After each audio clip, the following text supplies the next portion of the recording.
Kasih. Ya, sudah banyak apa namanya ya geliat-geliat dari pasar keuangan tidak hanya di Indonesia untuk melihat gitu ya kebijakan dari suku bunga The Fed pada bulan Desember ini. Ekspektasinya juga sudah semakin besar dengan rilis-rilis data dari makroekonomi Amerika Serikat Betul. yang menunjukkan sepertinya sudah butuh nih Pak gitu ya monetary easing dari the Federal Reserve. Bagaimana tanggapan Anda? Ya. Bukan hal baru Mbak ya. Jadi ekspektasinya memang Desember ini 2 hari lagi Ya, akan turun 25 basis point. Ini probabilitasnya juga cukup tinggi 86%. Jadi kita ekspektasi akan turun 25 basis point. Dan ini tentunya impact-nya pasti akan positif lah untuk pasar saham maupun pasar obligasi. Jadi sebetulnya sebagian besar mungkin ini sudah tercermin ya di harga pasar, harga obligasi maupun harga sahamnya. Oke. Jadi sudah tercermin menurut Anda. Kemungkinan besar sudah. Tapi untuk keputusan The Fed ini menurut Anda sudah pasti, sudah hampir pasti bahwa akan ada penurunan suku bunga? Enggak ada yang pasti, tapi probabilitasnya sebesar 86% lah. Probabilitas pasar 86%, kurang lebih seperti itu. Arah aliran dana kira-kira seperti apa Pak ke aset keuangan domestik dengan ada sentimen ini? Iya, kalau kita lihat sebetulnya Indonesia sendiri masih mengalami net outflow ya untuk tahun ini. Walaupun sebetulnya sudah mulai berkurang arus deras keluarnya. Itu sebagian besar tentu didorong oleh perbaikan sentimen dan ekspektasi. Karena kalau kita lihat kan sebetulnya pasar saham maupun pasar obligasi itu adalah bermain di wilayah ekspektasi, Mbak ya. Dan kalau saya sendiri melihat bahwa saya agak sulit untuk mencari alasan untuk tidak optimis sebetulnya untuk tahun 2026 ini. Karena berbagai kebijakan yang telah di launch oleh pemerintah itu sebetulnya sejalan dengan apa yang diharapkan oleh market. Banyak sekali.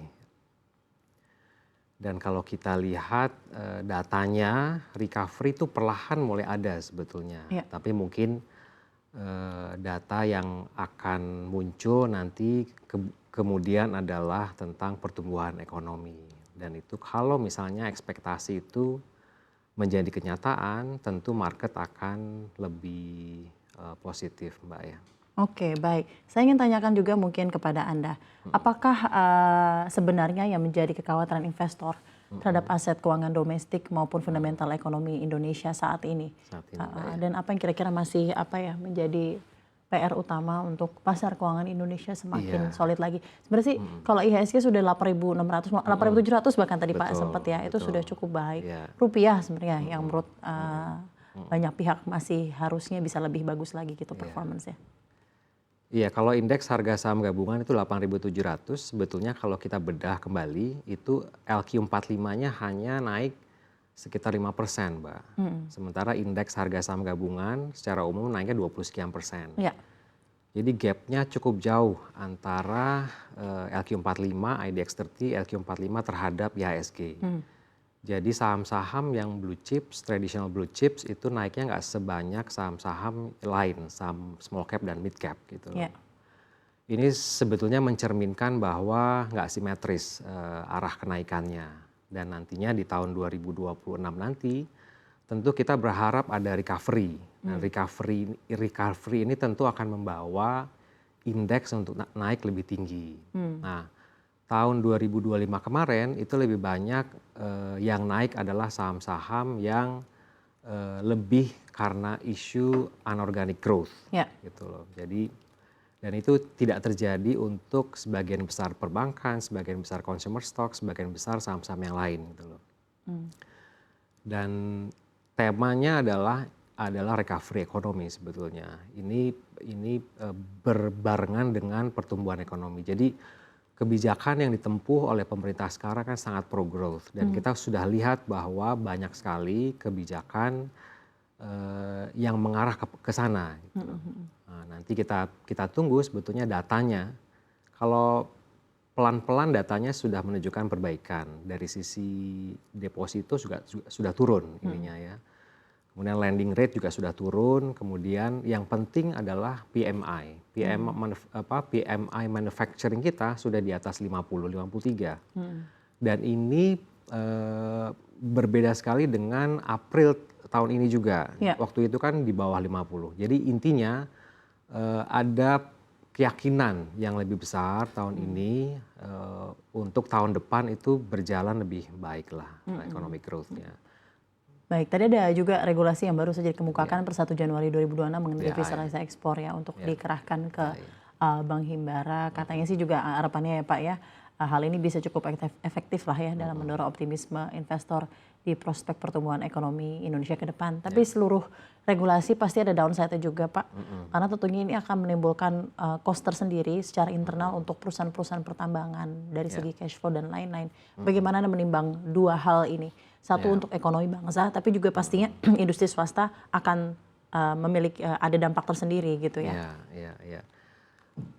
Ini sebenarnya bukan hal baru Mbak ya. Jadi DHE ini kan kewajiban yang sebenarnya wacananya sudah berlangsung mungkin udah lebih dari 5 tahun ya.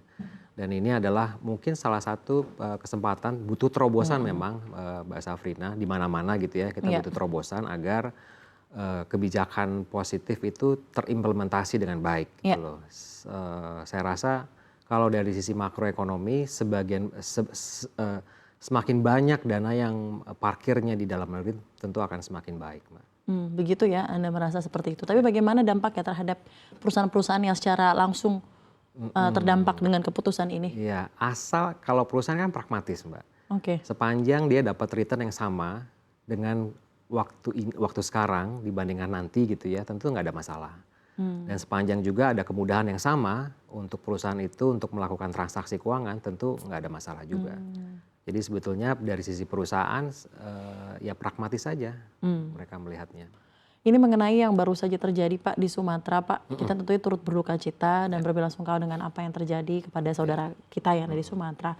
Tapi adakah sentimen tersendiri yang muncul dan berdampak ke pasar dengan adanya bencana alam yang terjadi ini? Karena kan ini sebenarnya tidak di Indonesia juga ya, walaupun fatalitasnya juga berbeda-beda tiap negara. Tapi juga Thailand kena, Malaysia kena, dan beberapa negara di Semenanjung Melayu kena. Seperti apa dampaknya ke pasar keuangan dan apakah ini memicu kekhawatiran investor atau tidak?